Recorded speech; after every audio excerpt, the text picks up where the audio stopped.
You're listening to Discography Discussion, episode 209, Candiria, hosted by Dan Terry. I mean, guys like Joe are like, dude, I'm really like heavy stuff, but I want it to sound good. John Beatty. I feel like the balls of this band have been taken away by mixing and mastering. And Joseph Wren. Somebody should have mentioned this fucking band to me. That's what I have to say. Presented by discussmetal.com. And if you wake up every day like Dan and say, one of you will betray me, then you are ready for this episode of Discography Discussion. I am Joe. That is Dan. That is John. It's time. It's about fucking time. Candiria. I mean, what is there to say about Candiria that hasn't already been said? Well, there's a lot, actually. This band is all over the place in every sense of the word. Probably the only metal band that's truly progressive without falling into the stereotype of progressive metal. Yeah, I mean, that's fair enough, because they definitely don't play progressive metal. The progressive part of them really lies in their ability to stop on a dime and go into a completely different genre. And I'm not talking about, like, you know, the death metal bands that, you know, are kind of like thrash bands, if those exist. But I think that it's more like, or it's not like a metalcore band that sometimes does deathcore breakdowns. They go completely out of left field, where it's like death metal then jazz. Oh, you like death metal plus jazz? How about death metal plus jazz plus hip hop plus New York hardcore? So the Shape of Punk to Come. No, not like that at all. Oh. That's a consistent record that stays in its lane. I'm ashamed to say that I only discovered Candiria because I listened to an episode of As the Story Grows, hosted by Travis Turner. And after that, I was a changed metal fan. Because there are so many things that this band does that were clearly ripped off and stolen by someone, and no credit was given. I say that not because no one has ever cited Candiria as an influence, but I've never heard one person ever say, yeah, dude, Candiria, that's where it is. You need to listen to Candiria if you want to know everything about what music we make. It took Travis Turner, our good friend, drummer extraordinaire, unteachers, Alathian, or Crutch, depending on who you're asking, Dan or me. Somebody should have mentioned this fucking band to me. That's what I have to say. I mean, I'm kind of in the same boat. Like, even then, I didn't really actually listen to Candiria. I heard, you know, a song or two, and I was like, yeah, this is pretty cool. But clearly I didn't hear the right stuff, because when I really started checking this band out about 2 weeks ago, I am flabbergasted that they have not been on my radar much longer than they I should have been listening to this band like back when I was on my big Death and Cynic kick. I don't know what I was thinking. You were thinking 2003, Dan called. He said, listen to Zayo. Oh, take a drink. I've definitely never been receptive to jazz in music, or in metal specifically. Be specific, please, because I know for a fact you will listen to jazz as long as it's good. I will. I mean, for the most part, but I don't like listen to jazz. Like, I'm never in a jazz mood. Let's put it that way. I have listened to metal bands that have called themselves jazz metal or math metal or any other kind of metal, you know, hot ham and cheese metal, whatever you want to call it. I had no idea that Candiria was going to take me on the journey that they took me on. And I have to say that I really liked a lot of it. Some of it I didn't like as much. But, I mean, overall, I just can't believe that I haven't been listening to this band longer. I can see the blueprints in a lot of modern tech death stuff in Candiria. Can't believe that apparently I've been listening to this band longer than either of you. Usually that doesn't happen with something I thought was pretty widely known, in the musicians kind of realm, if you're into more underground music of this nature. Perhaps it's just because, you know, as I was telling Dan, a friend of mine actually tried out for one of Carly's other bands, and he has been a huge Candiria fan, and is always playing it. Same with, like, Botch. That's how I got introduced to Botch. That's how I got introduced to shit like Reggie and the Full Effect. So, you know, there's always seemingly that one person who kind of shows you these fringe weird bands. I honestly would have assumed you guys were kind of more in tune with it, and not having been fans so recently of it. Now you know why I'm frustrated, because this is the origin of everything as far as I'm concerned. They have nu metal characteristics, groove characteristics. They throw hip hop in at any point. There's the New York hardcore, and then full sections of jazz improvisation. I dare say everything here is something I'm going to like. So you're right. Somebody should have said something, but I think it's an unfortunate characteristic of this band that more people don't talk about them because they should. How many friends do you have that listen to Opeth, that listen to hip hop, that listen to Between the Buried and Me, and talk about how progressive and intricate and technical their favorite band is, especially back in the day? Candiria kills everyone. They're more hardcore than some. They're more technical than most. And I have a very hard time giving you an example of somebody that's more technical than this band 100% of the time. I mean, what else is there to say? I mean, this band is highly underrated. If you want to do, understatement of the year. I think what's interesting about this band is I can't think of a band that really touches on so many things that I'm into that necessarily we haven't seen on discography discussion. Like, I'm excited to talk about the hip hop stuff because this is legit hip hop. This isn't like, I'm not saying that the only thing you've done so far is NF. You guys really have never delved into this on the show. So I'm like hip hop, metal, weird like electronic music, kind of throwing in some jazzy shit. It's like, this is kind of the most quintessential, like if I bring anything to it, it would be like, yo, Candiria, that's my bag. Like, this has got everything I fucking love in music in one. So I'm excited to do this episode and kind of see what you guys thought of a lot of these records. Because like I said, this has been a band that I've known about for a while and have always enjoyed for their randomness and what they bring to the table. But I'm excited to talk with you guys and kind of see how you felt about it going through the discography. I felt a lot of different things all at once, and there were times where I was actually kind of like pissed off because I might have really liked a riff here and there. I might have really liked a groove. I might have liked a breakdown, and then all of a sudden we're doing something else. But I would say those moments were kind of few and far between as far as like me actually getting upset about it. Well, before we make you stronger with whatever doesn't kill you, I'm going to take this time to say thank you to everyone for listening to the podcast. Thank you for listening and for subscribing. If you are not a subscriber, then you can find everything discography discussion at discussmetal.com. We are on Spotify, Apple and Google Podcasts, TuneIn Radio, Stitcher, iHeartRadio. So if you have an Amazon Echo or a Google Home, you have no excuse. Ask it to play the latest episode of the Discography Discussion podcast, and it will. We're also on Facebook and on Twitter at Discuss Metal. Be sure to like, favorite, and subscribe. It really helps us out. It lets us know you're listening. And now Dan is going to tell us all about 5-star reviews. Hey, we do enjoy our 5-star reviews here on Discography Discussion. We enjoy them so much, we like to read them on the show. So if you leave us a review, I will read it on the show within reason. So, make sure you write a couple of words. Describe how it makes you feel to hear our voices in your ear holes. Got a couple of comments over on Facebook in reference to my interview with Stephen Dale of Starflyer 59, formerly of Project 86. He says, pretty sure he leaked new Starflyer. And I was like, he definitely did. I don't think anybody else knew that there was a Starflyer record that was basically done. And Stephen had no problem letting the entire world know that. He also said, Daniel Rock also says, great episode. Beck was originally set up to be one of the more mainstream labels from Tooth and Nail. It eventually changed completely into a CCM label, but early on it was about getting the albums more mainstream attention and distribution. Take a look at the original lineup of artists for the first several years, and you'd be surprised the awesome variety of albums they put out and how Brandon thought that those were the bands and albums that would penetrate the mainstream. Project 86, Dingies, Pep Squad, Value Pack, Supertones, etc., etc.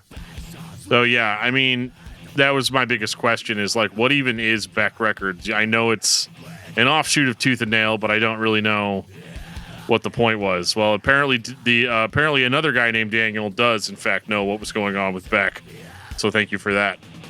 Let's go back in time for a second, all the way to April 2017, and find out what Travis Turner thinks about Candiria. Thanks for introducing me to Candiria. That's fucking brutal, dude. I love it. You're most welcome. Candiria, in my opinion, is the heaviest band I've ever heard. Everybody defines heavy as different. I used to argue with an old bandmate about it because he thinks At the Gates is the heaviest band he ever heard. And I'm like, no, they're moving too fast. Candiria is like gut punch, mouth punch, Well, gut punch. And I don't know. There's also a difference between heavy and good. So, like, do you mean like the heaviest as far as heavy goes? Because I can tell you, I've heard a lot of heavy shit that is literally just that shit. Like, right. I got you. I blew out. Okay, I had a 1995 Toyota Corolla that I totaled, and then I had a 1995 Geo, whatever that's called, which is basically a 1995 Toyota Corolla, but it's a Geo. So the insides were like the same car. So I totaled a car and then bought practically the same car again. Okay. I blew out both speaker systems at the exact same spot in the exact same Candiria song. Holy That's shit. an honest to God true story. That's awesome. So, Dan, tell me about Candiria. Well, Candiria is an American technical metal band. They are from New York, in case you're wondering where that New York hardcore sound came from. Spoilers, it came from New York. These guys are, as we said at the intro, one of the most influential bands that I hate to say it, that you probably never heard. This band lacked the giant push. You know, a couple weeks ago, we gushed over and over and over about Death. And, Death is a band that got all kinds of accolades and attaboys and pats on the back for being truly influential in their genre. Candiria arguably, picked up that torch and ran with it, and yet doesn't get even close to the same level of recognition. And I think that's really interesting. And I think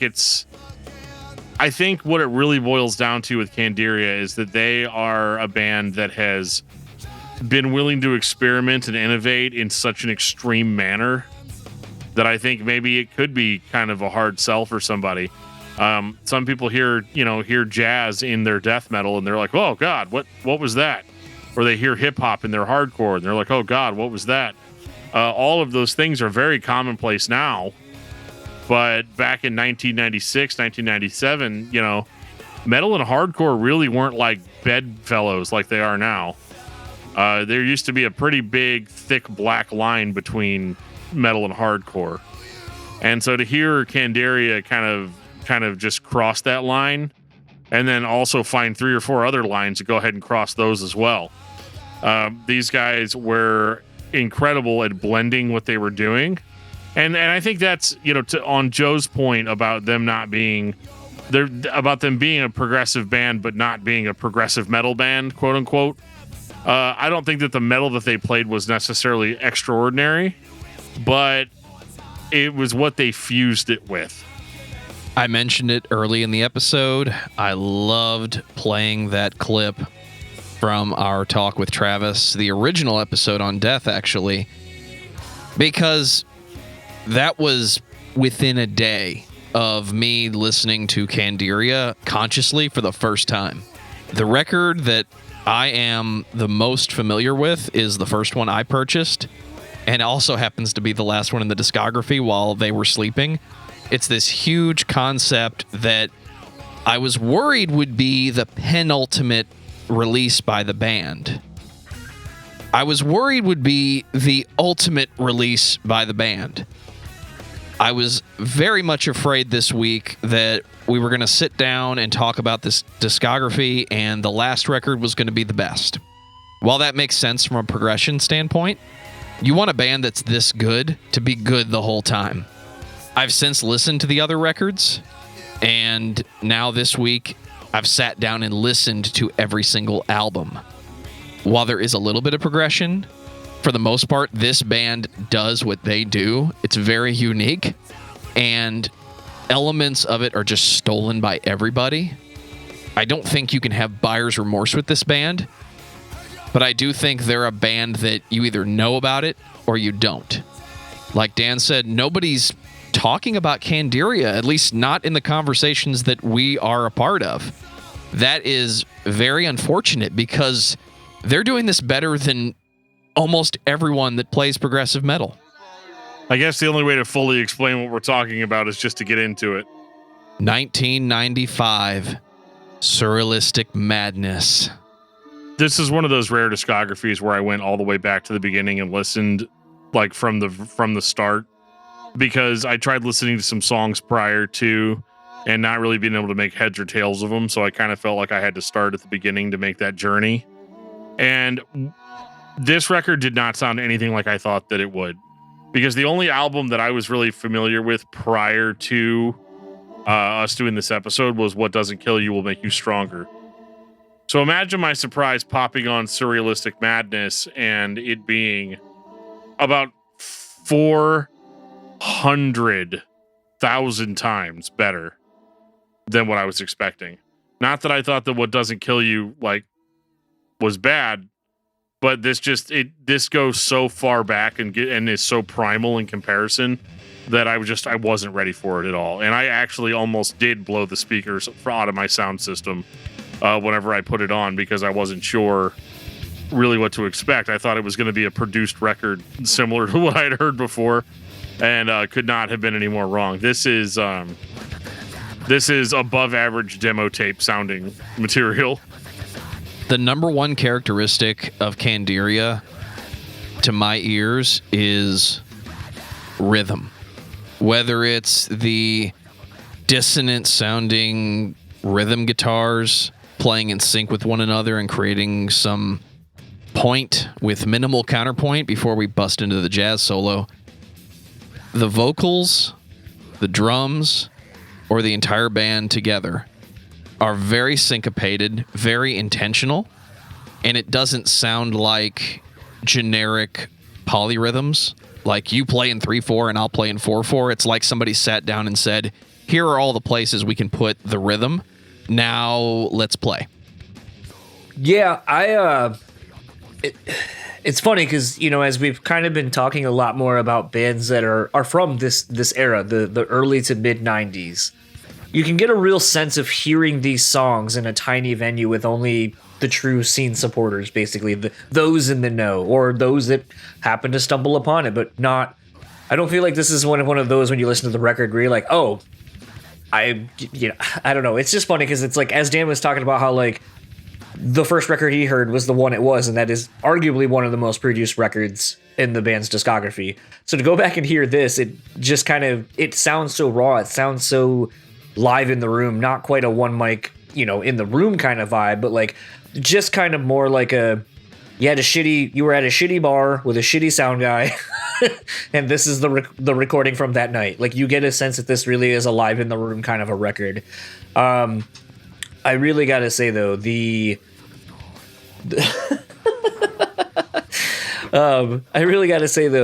the song Wind really made me think of, it was an unused piece from the Predator score. And on top of that, though, I mean, there's just a lot of cool parts on this record. And, sometimes when you go back this far and listen to bands' first songs, first recordings or whatever, you see a little bit of what the band would become. And I feel like the band is on full display right out the gates.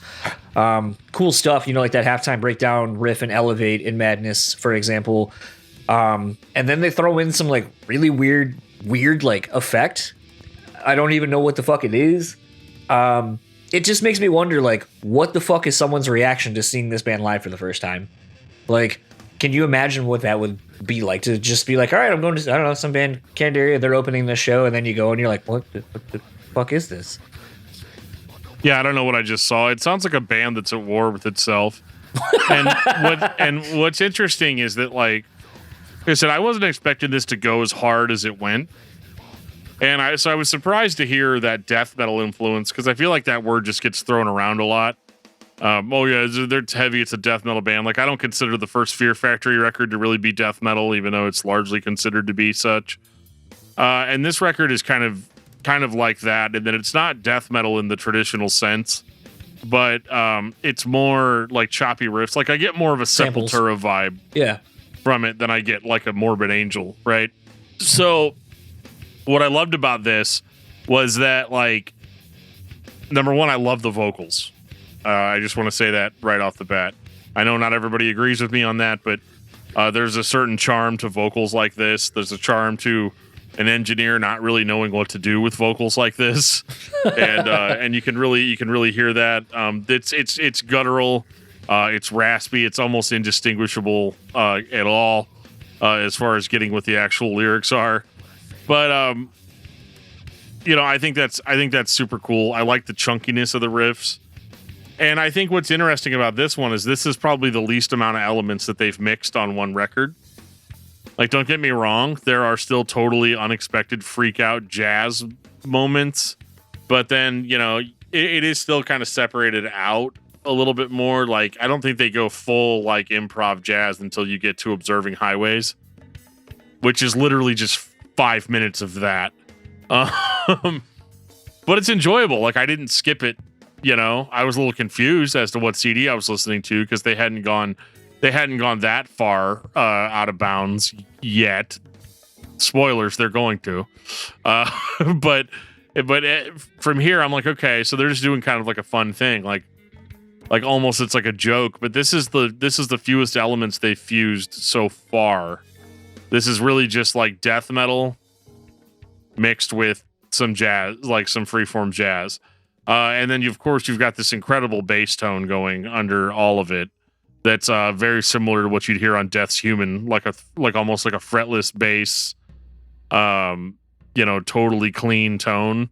So you still have that jazz influence going on during the death metal, which pretty much every band, every cool tech death band was doing. Probably after they heard this, looking at you, Cryptopsy. Actually, I think Cryptopsy was doing it for a while, but they weren't doing it this well. I think what's just wild about this, even just on this record and just as a whole, is how this band can go from kind of, and I know these are going to be maybe weird analogies or correlations, but you can almost go to like kind of 311 Primacy kind of weird. I don't know what, like like when I heard it, I was like, oh, the snare tone and kind of the playing style feels a little bit Primacy 311 kind of like chill, like not ambient, but chill. But then you go to something like straight away Dillinger Escape Plan style. Dan already said Observing Highways, but like Red Eye Flight, and then just kind of be like, nope, this works. Like, to me, this is in musical form the most truest representation of what I can say the melting pot of New York as a place and the people that inhabit it is represented in this music in a way that I've never seen before. I wonder if the title of this record is literal. Like, the band just had these jazz, freeform, let's make a surreal sounding record, guys, but we're a metal band. Like, they had all the elements to just be random, so they tried to form it into something that actually makes sense. Well, now we've got it recorded. It sounds great. What are we going to call it? Call it Surrealistic Madness, because it's madness with atmosphere. I feel like Jeff would be having a field day with this. Hey, y'all. Because it just goes everywhere all at once. So I think that, I really like the term that they used to describe themselves, and they called their style urban fusion. And I think that makes the most amount of sense as far as if you're making music specifically for outcasts or what society would call degenerates, you kind of have those two types of musicians going in a big bustling city, where they're from. And so it's interesting because I always considered metal to be almost kind of a not a Midwestern thing, but like a distinctly like a weird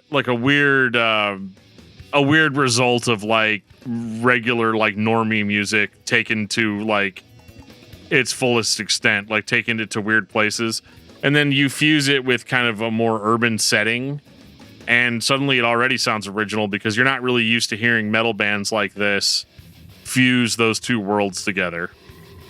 So calling it urban fusion, I think, was really, really smart because that's basically what it is. And the atmosphere that they do create on this record does make you think about a big city. It reminds me, like, the jazz sections remind me of like the jazz music that I would hear on like a PBS video about, going to the library in like 1992.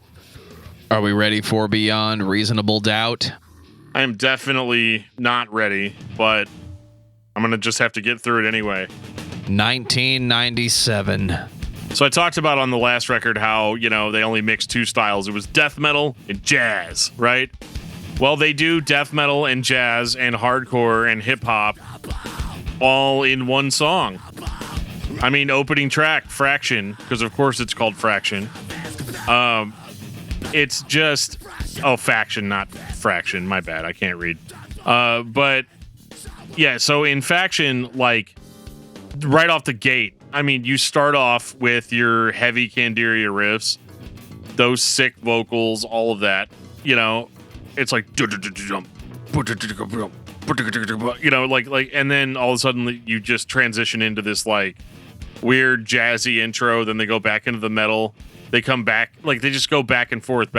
And now, if you're actually listening to the rhythm section, you're getting a much more hardcore type of sound than you'd had before. They're not going for like the straight chunk, straight grind. They're trying to keep the energy level up. It's funny. I think we're going to have a lot of the same notes collectively as a group. One of the first things I wrote down for this was Faction gets that fusion party going right away, but it's a little bit more clear in differentiating the individual instrumentation while adding a swagger that really the band hadn't showcased at this point. That nasty bounce riff that the band locks in when they kind of get on a tight groove. Like, there's just kind of that New York swagger that kind of is coming through on this that we didn't have on the previous record. I think for me, if someone were to kind of ask me what is Candiria, what do they do at this point, this would probably be the song I would show them right away and go, I think this has all the elements that make Candiria very interesting. And if you don't like this, then you're probably not going to like the rest of it. If you do like this, you're in store for some really cool shit. And if another band did this, you would think they are fucking with you. Kinda. But I mean, Candiria gets away with it. It's their shtick, and it fucking works. I don't know why it works so well. Because you can tell it's authentic. That's why. They're not doing it just to do it. They're not doing it to fuck with us. They're doing it because it's what... they are kind of fucking with us, because who could really do this and have it sound so cohesive without it seeming like, here's kind of where you melded this part and this part because you dropped out for a second and then we're able to bring in a new idea or a new riff. They don't do that. If you're paying attention, there's always a through line of how they got somewhere.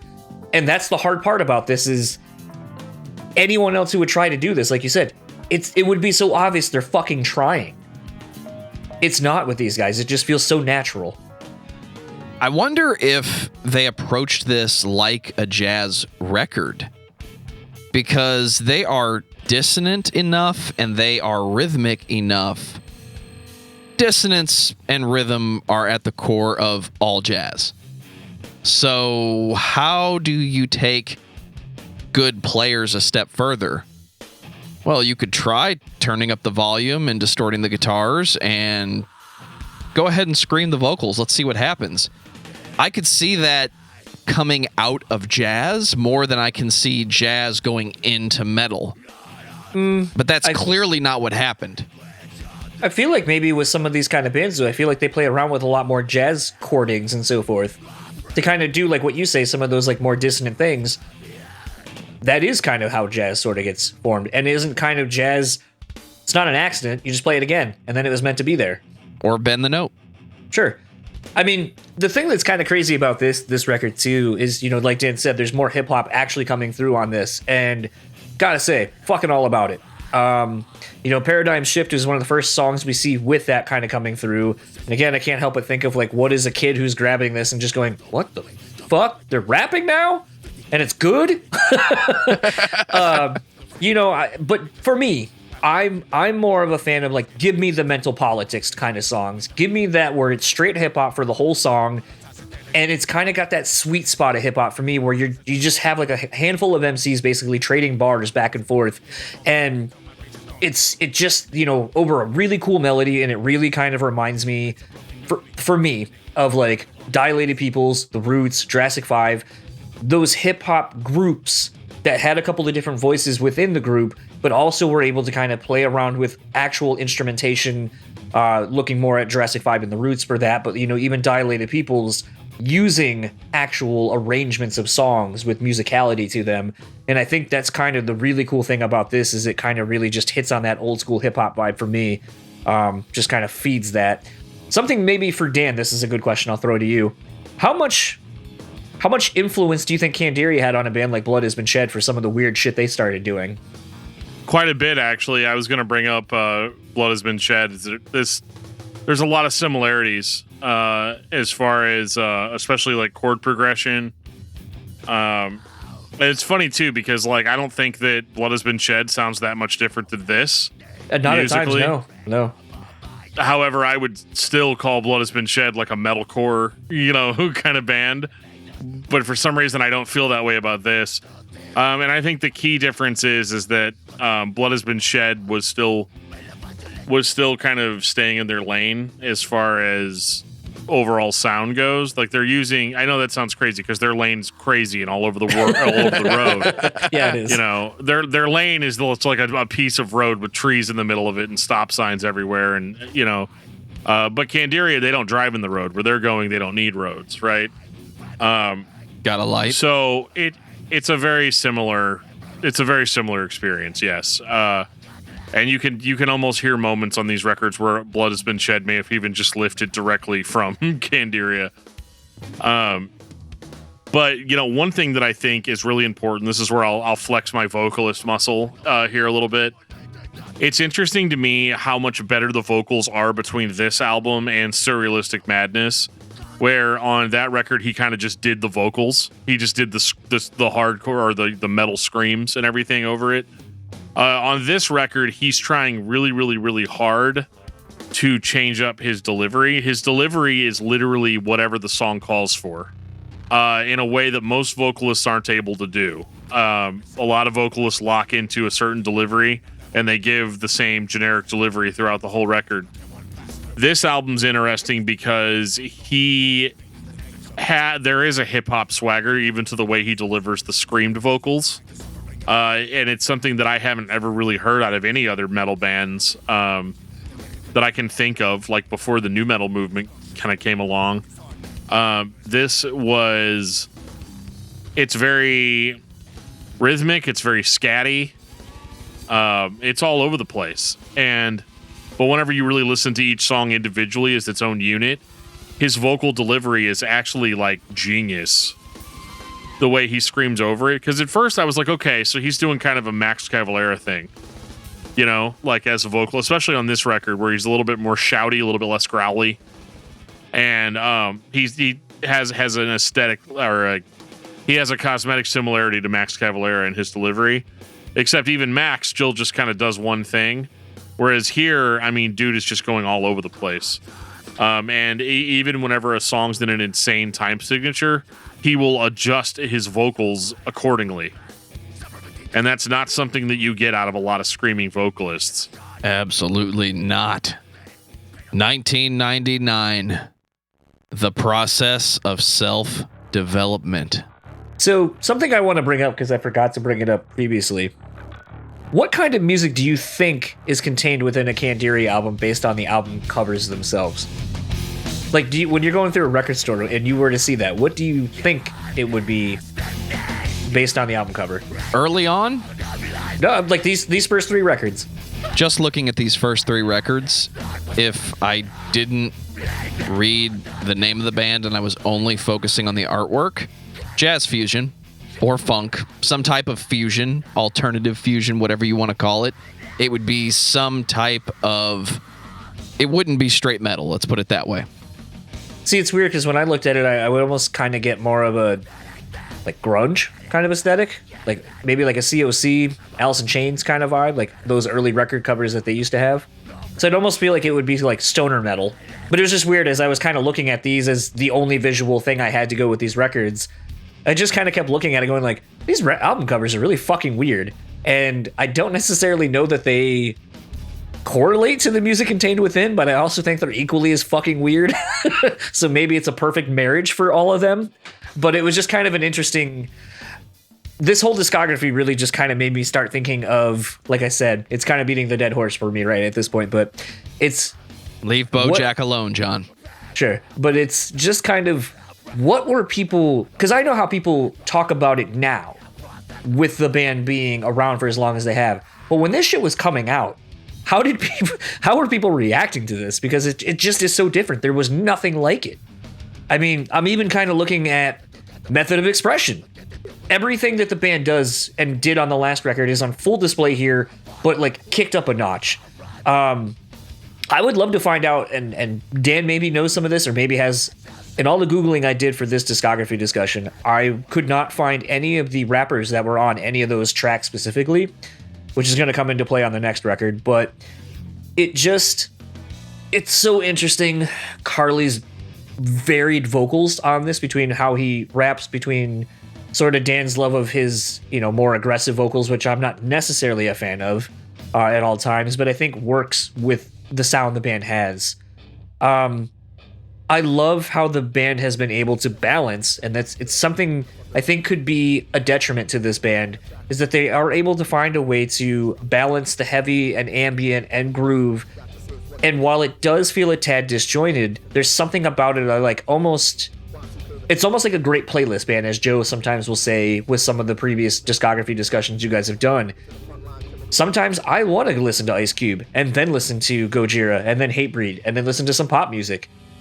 Now you don't have to. Right. This is basically the perfect playlist band for someone like myself. And I think a lot of people, I just feel like even a song like Leaving Atmosphere, I feel like is a push in a new direction for what they are incorporating on this record. I jammed that one song probably for like an hour, and it kind of made me think, as we've kind of been like, where does this band fit? Why aren't more people talking about them and so forth?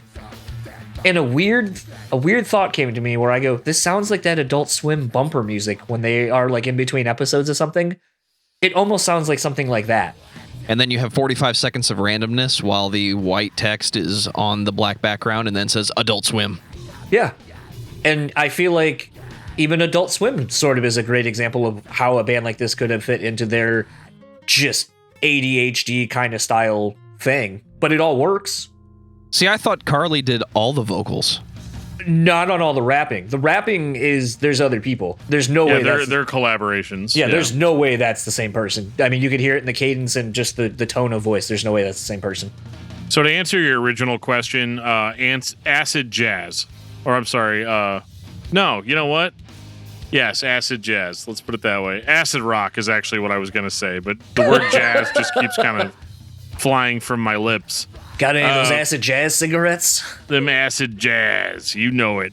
Well, this record is interesting to me because of kind of the newer or the modern renditions of older Candiria songs that are on this record, like Temple of Sickness, Method of Expression, some of the Elevate and Madness, like some of these songs that were actually on Surrealistic Madness, but have been updated, obviously, with a budget and better studio and all of that. And hearing kind of some of the things that they've done with those songs and kind of updated them to the newer sound. I thought that was really cool. Not Method of Expression, that wasn't on Surrealistic Madness. But anyway, I liked how they were able to seamlessly blend some of those older songs into their newer material. But yeah, this record is absolutely just. Normally, I would say like, oh, it's more of the same. It sounds a lot like the last record. It does, but when the records are this interesting, it's hard to say that. It's hard to say like, oh well, they just did the same thing again. And that is like partially true, but they improved on it in almost every single way. The vocals get better as we go. The subtlety of blending elements together is much more apparent here.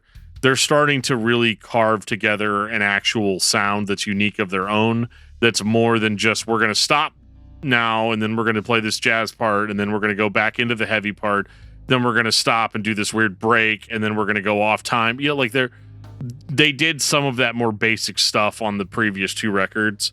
By the time you get here, I mean, Process of Self-Development couldn't be a more apt title, for a record, in that, like, Temple of Sickness on this record is better than Temple of Sickness on Surrealistic Madness. It just is, because you've got a more experienced band pulling this style off better than they ever have before. And yeah, the hip hop stuff I found myself enjoying quite a bit. And like you said, John, I think part of it is just because it's legitimate. You know, this isn't like a Fred Durst coming in and being like, all right, man, I'm going to become the greatest rapper of all time. It's not a Mike Shinoda. It's not like a, for lack of a better term, and I'm just going to say it, it's not like Middle America came in and tried to take rap and put it into a Middle America style of music, which metal is oftentimes considered to be. Instead, this is like, no, we're in New York and we know these rappers and we're going to collaborate with them and we're going to get their stuff on our stuff. Like, it all comes together very legitimately and sounds as such. I know at least one of these albums is a concept record. Is this album a musical concept? Or did they just put together a lot of really good ideas and continue the surrealistic experience that they started with? I think they were still figuring it out. It's one of those things where it's like, dude, obviously we're all a bunch of standout musicians and can do all this really cool, neat stuff. I don't think that they really started blending that stuff together into concepts until a couple of albums later. Musical concepts, anyway. 2001, 300% density. Dan, Ultraman is here. Are you psyched? I mean, I can do with or without Ultraman, but, this record is really almost in a different ballpark, man, from everything they've done before. Not that the stuff that they did before wasn't cool, but now, dude, this is like Dillinger Escape Plan, Botch, Cole-esque type of stuff. Album cover remind anyone of a Dillinger record? Or is that just me? What's that? So the album cover remind anyone of a certain Dillinger record, or was that just me? Yeah, I'm wondering. Well, they were only 43% burnt, right? We like fractions in our music. Yeah, although I think that record came out before this one did. Yeah, I couldn't remember. I think Calculating Infinity was 98, if I remember correctly. But so this puts Candiria in almost a totally different crazy. They're almost in a totally different genre now. Who would have thought? But this record is insane, and I like it more. I actually like it more than Calculating Infinity. It's a little bit more subtle, you know. Said no one ever about Candiria. But it is. I mean, compared to that first Dillinger record, it is for sure. pretty subtle. It's a little bit more. I almost want to say it's a little bit more mature. Yeah. You know, sometimes I feel like with bands like Dillinger, it's like the whole monkeys with a typewriter scenario where like eventually somebody's going to come up with something that's going to just happen to be genius. Whereas this actually was like legitimate, like you had actually like educated people, proven musicians sitting down and making something really, really great. And here they're not like, let's stop on a dime and go into a jazz part, or let's throw a whole bunch of hip hop in for because we feel like it that day. This is a much more concentrated effort than anything else that they've done before. And what comes out of it is almost a completely unique sound out of all of their other records. I don't think they have another record that sounds like this. No. I mean, you're absolutely right. This does sound like the band maturing, which is weird because a lot of the styles they are able to incorporate, I think you have to be a mature musician to be able to pull off some of those kind of things. For me, I feel like they maybe wanted you to think this album was just going to be all heavy as hell. But I mean, the way the first few songs start the record. And then Mass leads the way to probably my favorite of the group's hip-hop leaning songs. Words from a Lexicon. I swear to fucking God, that's Redman that starts off the first verse. It's the same cadence. He uses kind of Redman's calling card of, referring to himself as Doc. That's one of his monikers. Again, I can't find any fucking info on who's on any of these hip-hop tracks throughout the band's discography. So if anyone listening to this has any information as to who's on these tracks, please let me know, because I would love to go find some of these other MCs and so forth and go see what they've got beyond these songs. And maybe those are in the liner notes, but like I said, I'm surprised between Google being a thing, I couldn't find any information on these people. But this just as a whole feels those songs kind of have just that classic New York East Coast style hip hop going on with whoever's on that song. I mean, by and large, I mean, sort of like we did last week with The Mirror, Candiria is kind of the same. It's great.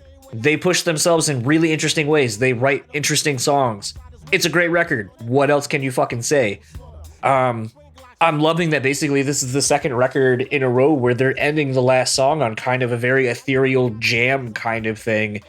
I'm down for more of that. I almost wish maybe they would kind of explore that even more.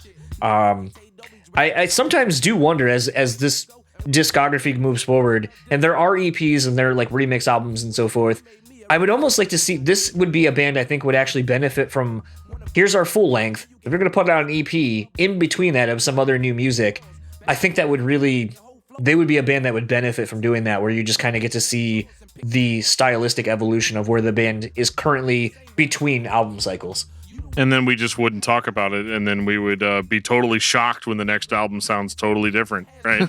Well, for the sake of this show, yes, we would not want EPs to be in between. But as a music fan, sometimes I feel like that's the thing that's crazy about when you know that a lot of people are writing at all times, or maybe there were ideas from a recording session that weren't used, but then get picked up for another recording session for the next album. And so it just kind of, they are a band where I feel like maybe it would have been cool to kind of hear the in-between ideas on stuff and see where maybe they were wanting to go, but then we're like, I'm not really feeling that. No matter how random they are, I love that Candiria always starts off heavy. That is their signature to me, if they have a signature. Dissonant, heavy groove. And they do it on every record. It sets you up for the surprise if you don't know what's coming, but then when the jazz and the other elements, the hip-hop comes in, now you're open and ready to receive whatever that vibe is going to be. So I know you like Words from Lexicon. My favorite was Advancing Positions. Great track too. Just because, and this kind of shows if there is a way to show John and my differences in preference on R&B or hip hop, in that I like kind of that slower, more down tempo, lo-fi kind of stuff. And this one, Advancing Positions, is fantastic because it's got those tribal drums kind of going in the background. It's got didgeridoos coming in, midway through the track. It sounds like we're on the edge of we're on Skull Island right now, baby. That was because I drank too much tequila. It's fine. No, but I mean, it was appropriate. But yeah. And then, of course, they come out of that slower song into the Obvious Destination, which again, amazing name for a song. Just right after that, this record is just the entire package. And like I said, it's a much more composed, much less random record, because whenever I really dissect the previous three, I am finding a little bit more examples of true randomness. And this is the first record where it might appear to be true randomness, but the more you listen to it, the more it starts to make sense. And you're like, no, this isn't random at all. This had to happen. This is the obvious destination, right? And just the way this band has mastered the art of metal and riffing and stuff. I mean, let's be honest here. How many bands do we listen to for this show where they're basically just playing the same style over and over and over again, and songs are full of just trash filler riffs? Candiria doesn't have that kind of filler. They make their guitar count. They make those riffs and those dropouts, and so they make it all count. Whereas I feel like there's a lot of bands where it's just we got to get through 6 minutes of this, so we're gonna play however many riffs we have to do to get to there. Whereas Candiria, every single riff that I hear from this point on, it gets me pumped. It has that visceral reaction. Whereas there's other bands where they'll have a moment like that in a song, and that's the moment that you're looking forward to. Whereas they have those standout moments in almost every single riff that they play. 2004. What doesn't kill you? Well, let's talk about what didn't kill them. for a second. By the way, I always mistook this album cover for the 36 Crazy Fists Bitterness the Star album cover. It's very similar, isn't it? It's the same like color scheme and like color and like the layout is almost the same from afar. But yeah, I always thought this was the same record. Should text Brock and be all like, "Hey man, what were you doing ripping Candiria off like that?" So back in 2002, Candiria was driving a van, the van that's on the cover, and they were collided with. The van ended up flipping over, and like the band members were like flung from the vehicle out onto the highway, with however many injuries you can imagine would result from that. We're super lucky that they are all still with us after that. But yeah, this was something that basically just put the brakes on the band almost immediately. It took them a couple of years to get back to recording and playing music, and at the end of that, they decided to make the cover of the album "The Van" and call it "What Doesn't Kill You Will Make You Stronger." For a band that's this abstract, I love how straightforward some of their album titles really are. Yeah, this is so for me, something that I've kind of addressed since joining the show is that I didn't necessarily want to shit on things for the sake of shitting on them. I try to find a positive as well in that before just critiquing something, because I feel like that's something we as music fans do too much of, is we'll just shit on something and then be like, no, it sucks. So, and it's not helpful, and it's not really an opinion in the truest of senses. But something, as Dan was saying earlier, something that endeared him to Candiria was Carly's kind of rough vocals. They were always kind of a thing that turned me off. One of the few things that turned me off about the band. And it was really because the band was so exceptional and such an elite level above a lot of other players in the game at this time, that I felt like Carly at the time was just very much the same in the pack of everyone else in that scene, for me.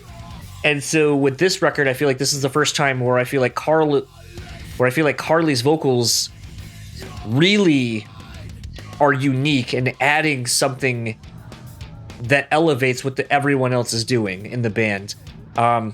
Dead Bury the Dead is a great way to kick off the record. A fucking great riff and an actual even more memorable vocal performance than we've seen up until this point. I think this is one of the first albums where they had a little bit more of a budget, obviously, that allowed them to have a better mix. I feel like the guitars have more texture to them, and there's just more tightness in the delivery of this record as a whole.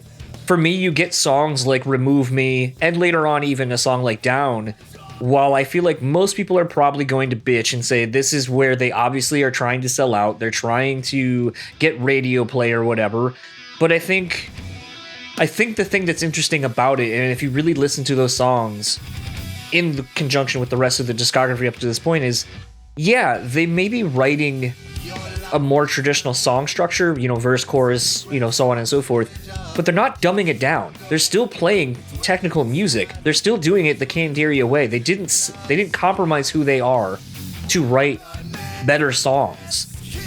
That was the general consensus from the fan base at that time. I'm sure it is. And I mean, to me, it's like, if you thought that was the obvious single, I mean, fuck it. I mean, if you think Remove Me was the obvious single, they followed up immediately with 1,000 Points of Light, which is just a fucking brutal banger. So to me, it still keeps, like Joe was saying, they still find ways to keep doing what they've always done. Keep you on your toes. For me, I love hooks in heavy music, and this one really hits that sweet spot for me. It may be the album most aren't into as much because of that, but if you want the things you liked about the old albums, they're fully on display here. They're just a little bit tighter and a little bit better, in my opinion. And this is also the start of what we're going to get in 2016. So they had to get there somehow, and you can't just go from dissonance to melodic focused the way that many people would prefer. I have one question real quick to throw to either of you in case either of you know the answer to this. I did not look this up. I would assume that was an accident that someone caused the van to flip, correct? Yeah, absolutely. They were hit by a tractor trailer. Okay, so they got money, right? Don't know the answer. Okay, I was gonna Yeah, say, I don't know that either. Okay, because I was gonna say, do we potentially know if they dump some of that money into this record, and that's where we're kind of getting the better sound from? I don't know. Okay, just wondered. It's a different record company. I mean, we could mention that if we want. That this is like the 5th record company they've had, or 4th at this point. Well, it's the only record. It's the only record that sounds this way. So it was just one of those where I wonder if they were like, "Hey, we have some money now, so let's dump it back into the band." Yeah, I mean, the vocals are better. The overall sound is significantly stepped up, which this is where I'm going to be me for a minute and say, like, part of the appeal to me for Candiria was how heavy and brutal they were. And I'm not for a minute saying that they are not, in fact, heavy and brutal. I mean, I'm listening to The Nameless King right now, and I mean, kind of hard to say that song's not heavy, because it definitely is. That song's so fucking good. Yeah, dude.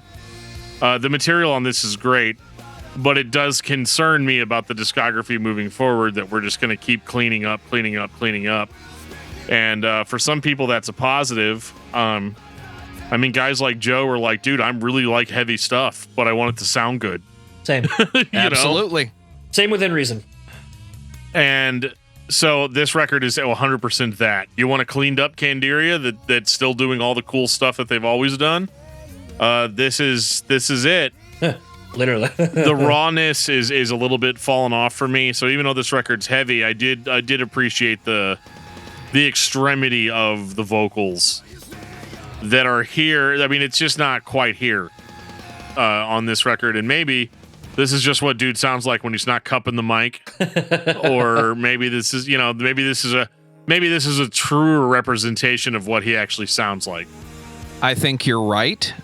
And listening to some of the interviews with Carly, the one that's easiest to cite is the As the Story Grows with Travis. He was somewhere else, I think, in 2004. And even if he wasn't, the band's been around essentially for 10 years at this point. No matter how much you love making heavy, dissonant music and playing progressive free jazz and mashing it together and creating a new sound, at some point, you want to write a song and just fucking sing it and just fucking play it. That's not good if your vocalist is like Dan and he wants to be heavy and brutal all the time. But given enough influence, you can convince him to sing one every now and then. So I think this is a logical progression. I just don't think it's what the majority of fans wanted. It still sounds good. I wouldn't say majority. I don't think that there were a lot of fans. Like, I mean, I hate to say that. I think that they are a band that wasn't even mid-tier, which is frustrating to think about because of how good they were. I think maybe if they hadn't taken a couple years off, yeah, I mean, granted, they had the best reason in the world to take time off, obviously, but like, I'm not like citing them for that, but had that not happened, I kind of wonder what the momentum would have been in those couple of formative years, because I mean, between 2002 2004, heavy music had significantly shifted. You know, suddenly a band like Candiria would not have been as hard of a sell in 2003 as they were even in 2002 or 01. You know, do you think Candiria would have been lumped in with the other nu metal bands that were playing heavy riffs and rapping in 2001? No, because even though I think that there are nu metal bands that heavily borrowed, aka straight up lifted elements from Candiria, I don't think that they were ever truly a nu metal band. I think that they were kind of a proto nu metal. You know, it's kind of like Rage Against the Machine. You can't really call Rage Against the Machine a nu metal band because they weren't. But a lot of nu metal bands were influenced by Rage Against the Machine. You know, so like, I think with Candiria, it's kind of the same thing. They're not playing the style that's popular, because I mean, even What Doesn't Kill You, I mean, it's still much heavier than most of the nu metal that was coming out at the time. If you go back even further, I mean, even the only nu metal record that I can think of that came anywhere close to what Candiria is doing would be Mudvayne's LD50. Like, as far as like being anywhere close. I'm not saying it's a facsimile, but I'm saying it's the only like those guys were listening to Candiria, and I don't think that we'll have to ask Greg. He'll be like, I don't want to be here, but but I think dude. I'd be like, hey Greg, how'd you like about Candiria? Hey, I just want to leave, okay? But yeah, this record obviously was really good, and again, like this is the commercial breakthrough that a band like this would need to go further, to get to more fans. But instead, the band basically just, for lack of a better term, basically just disbanded. I mean, they didn't disband, but they separated out. Everybody leaves. Basically, it's like a mirror all over again, man. Everybody's gone pretty much, but the singer. This was the last record with the consistent lineup. 1999 till 2004, you had the same group of guys, but we're going to need a new lead guitarist for the next one. 2009, Kiss the Lie. All right. I'm ripping the Band-Aid off this one. So 3, 2, 1, go. Oh, look at that. I even got a good... Ooh, yeah. Oh my god, Kim made me put the chocolate flakes on the Hell top yeah. for you. Look at this, by the way. My wife has been killing the cocktail game and shot game. Oh, yeah. A little garnish on that bitch. I can't get that kind of service. I have a feeling she knows what you're about to say. Honey, I'm going to need something real strong for this one. This is the sugar to go over the salt and medicine I'm about to give y'all. All right, so for me, no matter how many times I've tried to listen to this record and get into it, I am just not a fan of it. I feel like the dynamics we've come to love from Candiria at this point are just not there. I feel like this is, and I even asked Dan, because I didn't know if I was wording this correctly or not, but to me, this feels like instead of a band that lives kind of all over musically, wherever they want to be, this feels like this band and this iteration on this record, they are just living in that mid-tempo, Alice in Chainsy kind of vibe to me. I gave it 2 more listens after the initial listen when I first listened to the record, after having already decided I didn't like it when it came out. I listened to it again with the rest of the discography, and then I gave it 2 more listens, and I was like, I still don't like this. This has always been one of the biggest letdowns for me, following one of my favorites in the catalog. Like, we talked with the mirror, Look at Yourself, followed by Hindsight, and you're just like, oh man, what the fuck? Like, to me, it's funny that sometimes when we do these, unbeknownst to us or how we're going to feel, you find parallels between 2 bands that probably have no similarities or parallels within them. And this was one where I was so much in love with What Doesn't Kill You, and Kiss the Lie was almost aptly titled. I feel like you're like expecting your longtime like hot girlfriend to come and whatever, and then you're like, oh fuck, what happened to you? You ain't the same. Oh my god, have you been a cardboard cutout the whole time? Honey, you're a dead fish. You're Weekend at Bernie's. Oh no. But I think we've all been in that exact same situation before. I don't know. Just as a whole for me, this just really missed the mark. Considering the last 2 records before this really progressed and had them going so high within what they've done. This just it's not a good record to me. Maybe you guys will disagree. Maybe the people listening will disagree with me. There's not really any redeeming qualities for this record for me. This is not their finest hour. I'd like to know what they were trying to do. I don't think the band that wrote the last 5 records is in this record as much. Maybe that was a misstep. Maybe that was we have a new lead guitarist and he can't hang with what we're doing before. But that doesn't make any sense because I don't see Candiria hiring a guy that can't play their fucking shit. So maybe this was something they did because they had to and they just put up with the result. I honestly don't know. But it's definitely the low point in the discography for me. And it's definitely the low point mathematically, knowing where we're going to be in 2016. This is not their finest hour. I feel like this record was in its planning stages.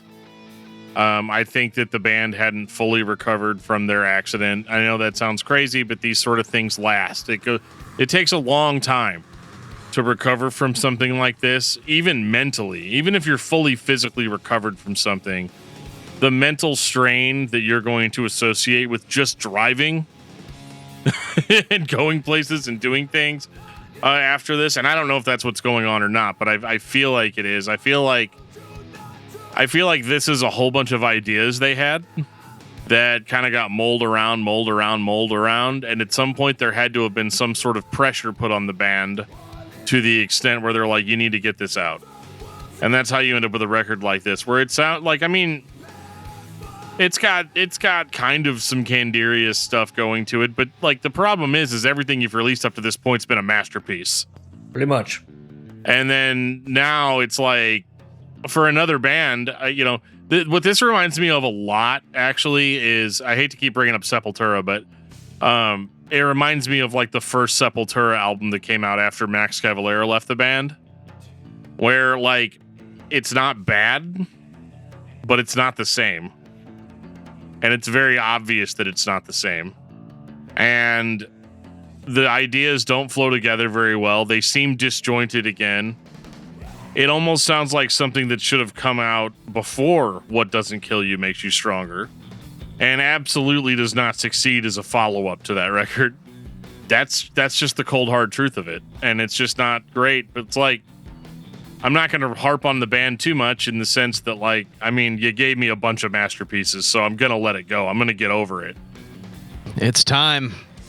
2016, While They Were Sleeping. This guy's a little bit different. So you've got the more almost clean vocal approach that Carly's using here, that we've kind of become accustomed to over the past few records. I feel like this is a legitimate attempt at a return to form. I don't think that it's successful because we're still kind of, they are kind of trying to bring the jazz thing back a bit. They're trying to make that off-kilter sound. But like, man, I just kind of like listening to this album wondering like where the hip-hop collabs are and where, you know, the freeform jazz is and where all that stuff is. Because as time goes on, I'm starting to feel like they're just becoming a metal band that's churning out records. Like, objectively, they're not. I mean, they waited, 9 years between records or something like that. 7 years. I can't do math very well. It's true. But like, for such a long wait, this is absolutely better than Kiss the Lie. However, it is absolutely not better than What Doesn't Kill You. That record is such a great middle point for their career in that it's like, everything here and before is solid gold. Everything after that, your mileage may vary. And I think a lot of it comes down to the fact that I think they're still trying to make What Doesn't Kill You Will Make You Stronger. But I do think that this record is a really solid attempt, considering it's basically a different band. This is definitely not a return to form. This is the next step for Candiria. This record is a full-on concept, and I would refer you to any of Carly's interviews or writings to fully understand the story. I keep it in my head as this is Escape from New York with Die Hard implications. That is my oversimplification of what is going on. There are characters. Noel is mentioned many times. There is a point where the New Year's ball is dropping and somebody is tied to the pole. So there's revenge plots that happen here, and it's pretty fucking cool. And it sounds like the old school Candiria just went with that idea instead of, well, now we're going to try to do the rock thing, or now we're going to try to bring back what we had before. I don't think they did that. I think it sounds like the next step. The Candiria sound, bring back the jazz, bring back everything that we do, because it's been 7 years, and if we're going to make a record, let's do this shit for real. Well, Joe, I feel like you're in the minority on this record. I feel it feels bad to sit here and know that we've essentially gushed over the entire discography, and that really the only two blemishes on the discography are the two most recent ones. I remember when this record came out, I wondered what the album was going to sound like and what iteration of Candiria I basically was going to get, and putting this on and being bummed almost immediately. I feel like the balls of this band have been taken away by mixing and mastering. The guitar tone on this it's lacking. There's I don't remember the song title, but it's got like a fucking like really like single note, like kind of like it's a solid fucking riff, but it's got no balls behind it because of how it's been mixed. And I feel like that's something that sucks about this album for me, is I feel like it's almost kind of had the legs taken out from it from being as good as it could have been. There are weird, maybe it's me, but when listening to this record, there were times where I'd have to turn a song up because it was very low. I pissed Joe off so much he left. He's gone. There was a time where I ended up having to turn a song down because it was so loud, and then the next song would be so quiet I'd have to turn it up. And I don't know if that was just me or a weird, like iTunes is being weird with some of their shit. I know sometimes that happens. Trying to find a positive in this though, because it's something I at least want to try to do on my time on the show. Well, I'm gonna read a brief synopsis about the record and the concept. While They Were Sleeping is a concept album conceived by the band's lead vocalist, Carly Coma, telling the tale of a failed musician who rises up against a monarchy in New York City. While They Were Sleeping aims to encapsulate a vision of the contemporary world in all of its riotous and tech-driven complexity. Ambitions as such an idea may seem, it's part of Candiria's natural development and has given birth to some of the band's proudest and most challenging moments. And so I appreciate that he went for a big concept, but there's something that Joe said at the beginning of this episode that really kind of is how I feel about this record. Remember how we were talking about how Candiria is so good and so great that they're super progressive without being a progressive band? This is where they're starting to enter that territory of being generically progressive. Yeah. In that the ideas on this record are very good.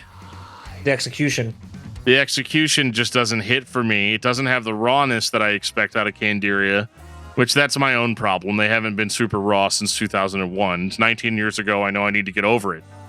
But when you're throwing concept records at me like this, I just can't get behind the concept if I don't love the songs. But maybe, I don't know, this might be one that grows on me over time. It's definitely an album that I've spent the least amount of time with. And overall, I don't love it in comparison to their older works.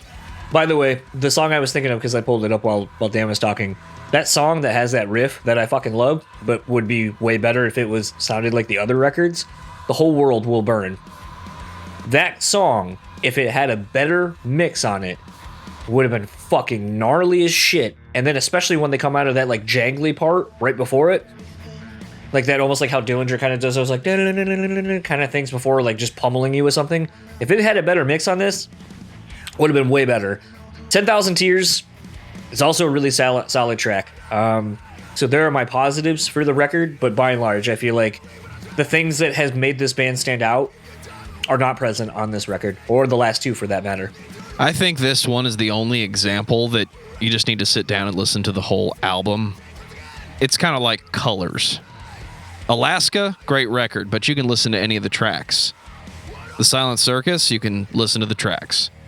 Colors, you have to listen to it hundreds of times, in my opinion, before you can listen to a track and understand the concept of what is going on. This one, you're right, it's not mixed the same. It doesn't sound the same. I don't know what iTunes has going on that the levels changed on you, but the physical album CD that is still in my car, and I listened to more times this week than I care to admit. It's one of those start to finish records that doesn't sound like what they've done before, but the band that's been around since 1995 clearly put this together. You could almost take this story and even the record and say, this is going to be the rock opera that you're going to go and sit and watch for the next hour and a half. I think something like that would be really cool, but I don't think that's what the majority of Candiria fans want. I think you'd have to be some form of diehard to have the same opinion in 1995 that you have in 2016 or today in 2021. This one's really cool to me, and it's not the best record by Candiria, but it's the high point in the discography for me. That's fair enough. No, I mean, I'm glad that you got something out of it that I didn't. But yeah, I'll have to check a little bit more into the lyrics. I haven't been huge on lyrics this episode. I just, after reading all of Amir's lyrics last week, I was kind of done with lyrics for a while. And yeah, I mean, I think overall though, I mean, these guys are still the real deal. I definitely would like to hear a return to heavier, but I think if this band has told us anything over the years, they don't really care how we feel about it at all. And I think that's really the mindset to have when you're making challenging progressive music. Final thoughts on Candiria, John? Well, I think this is definitely a band that has something for everyone.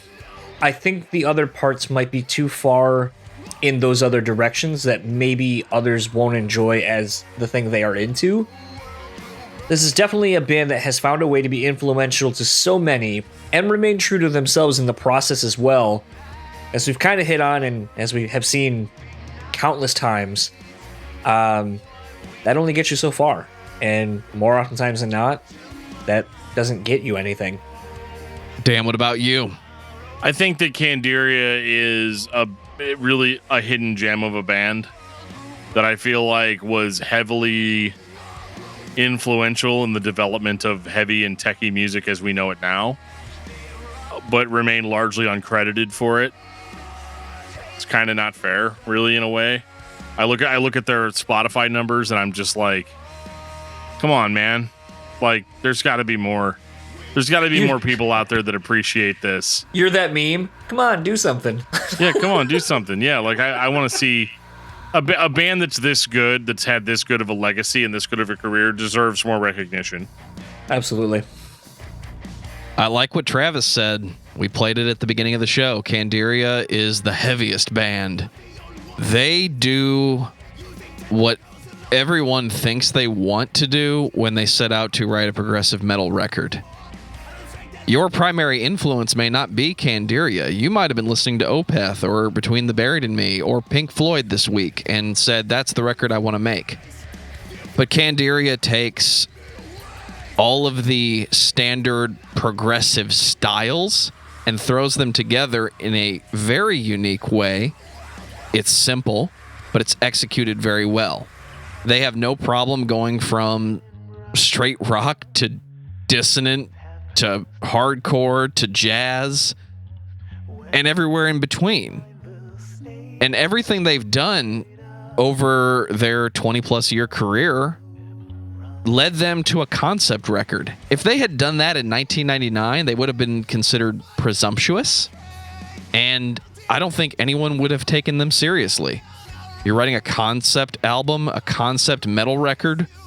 The band is an excellent journey. You will enjoy this discography if you're a fan of heavy music, if you're a fan of solid musicianship, if you're a fan of lyrics. Everything is here. So listen to it. You're welcome. Thank you, Travis. Dan, what's your album of the week? That would be an EP that I've been listening to a lot lately, which What are is those? Circle Back, The Gift of Time. John, what about you? Let Live, Fake History. For me, it's Candiria. While they were sleeping. Did you have any doubt in your mind? Yes. I must have been sleeping on that album. Take us out, DFT. If you've ever listened to our podcast and wish that you had a more direct role in deciding what bands we talk about, you can reach out to us in several different places, including facebook.com/discography discussion, Twitter @discussmetal, Instagram @discussmetal. You can send us an email at danandjoeshow@gmail.com. And we also have a YouTube channel now under @discussmetaldan, where I'm going to be posting all kinds of cool content for you guys to enjoy, sometimes live streams, videos of us recording the episodes, all that good stuff. So make sure to be following me over there on YouTube. And you can leave us band suggestions. Let us know what bands you want to hear. Let us know your opinions on our opinions about some of these bands. And if you want to get some sweet Discography Discussion merch, you can get it at our Teespring store. There will be a link in the show notes that'll take you right to Teespring, so you can get yourself a sweet Discography Discussion hoodie, comfy socks, a coffee mug, a cell phone case, whatever you want.